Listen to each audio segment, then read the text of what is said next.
Bismillahirrahmanirrahim. Kita di sini akan membahas mengenai soal pada materi reproduksi. Untuk pertanyaan yang pertama itu, ciri khusus sel yang membelah secara amitosis tidak mempunyai. Pada pembelahan amitosis ini dia tidak mempunyai apa? Di sini ada dinding sel, karyoteka, vakuola, plastid, dan sitosol.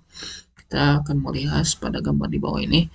Di sini untuk pembelahan secara mitosis di sini, yaitu contohnya salah satunya itu pembelahan pada bakteri gitu, atau pada sel prokaryotik. Di sini apakah pada sel prokaryotik atau bakteri ini yang tidak mempunyainya itu apa? Untuk dinding sel, apakah dia mempunyai? Ternyata dia mempunyai dinding sel. Dia mempunyai dinding sel. Yang kedua itu karyoteka. Apa sih itu karyoteka? Karyoteka merupakan membran inti. Itu membran inti. Apakah sel prokariot atau bakteri itu mempunyai membran inti?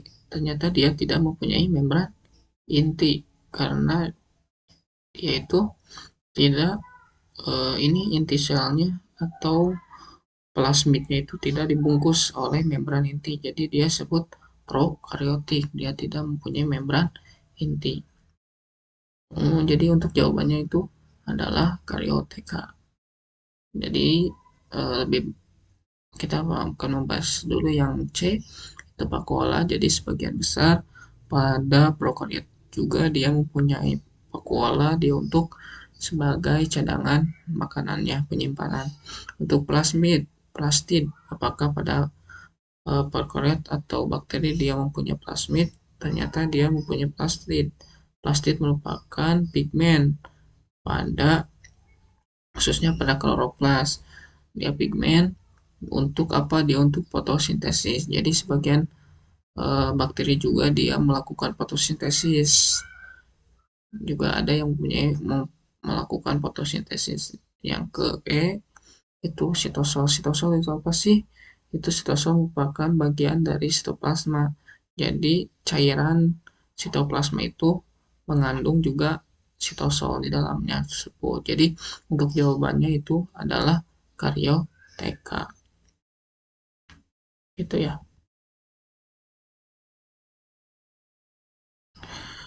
Untuk selanjutnya, yang kedua itu benang spindle menarik kromatid ke kutub pembelahan. Terjadi pada fase apa? Itu ada interfase, profase, metafase, anafase, atau telofase. Jadi di sini untuk pembelahan terjadi pada fase apa? Benang spindle. Mana sih itu benang spindle? Nah, ini yang dinamakan gelendong atau pembelahan di sini. Nah, ini namanya benang spindle. Benang spindle yang ini namanya centrosom. Dia akan menarik kromatid. Kromatid mana sih itu kromatid?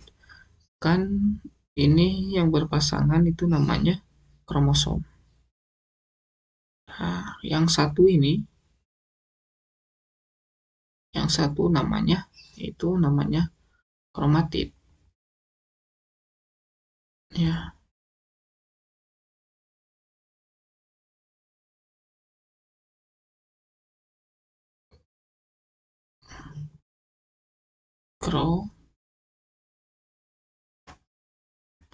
Namanya itu kromatid ya.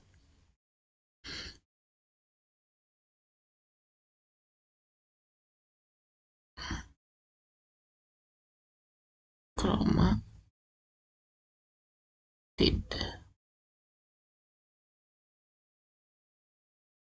Nah, itu namanya kromatid. Jadi untuk jawabannya udah pasti itu anafase. Karena dia kromatid sudah ditarik menggunakan benang spindle ini ke kutub pembelahan. Mana kutub pembelahan? Ini sentrosom. Sentral di sini untuk kutub pembelahannya di sini. Jadi untuk jawabannya itu adalah anafase gitu ya.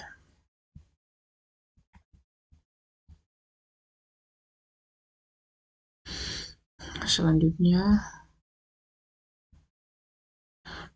pembelahan sel dikendalikan oleh A. Membran sel, inti sel, nukleus, ribosom, atau mitokondria. Untuk jawabannya itu kita akan baca dulu fungsi dari nukleus. Nukleus atau inti sel di sini ya.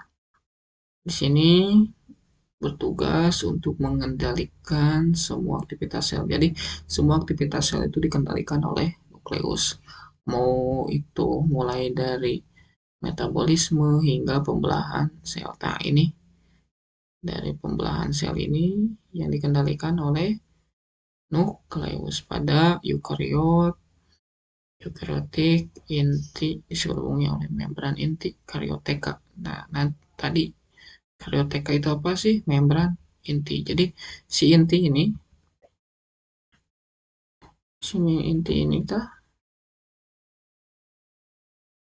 mohon maaf. Jadi si inti ini kita dilindungi oleh ini, yang ungu ini, yaitu dilindungi oleh inti sel atau membran inti. Itu namanya karioteka. Rangkap dua berpori, sedangkan pada sel prokariot tadi prokariot inti tidak mempunyai membran. Jadi intinya itu tidak bermembran. Di dalam inti didapati cairan disebut nukleoplas, kromosom yang umumnya berupa benang kromatin, yang anak inti nukleus. Nah, ini yang dinamakan nukleolus atau anak inti, yang merupakan tempat pembentukan asam ribonukleat atau RNA gitu ya. Jadi jawabannya adalah inti sel. Seperti itu. Makasih.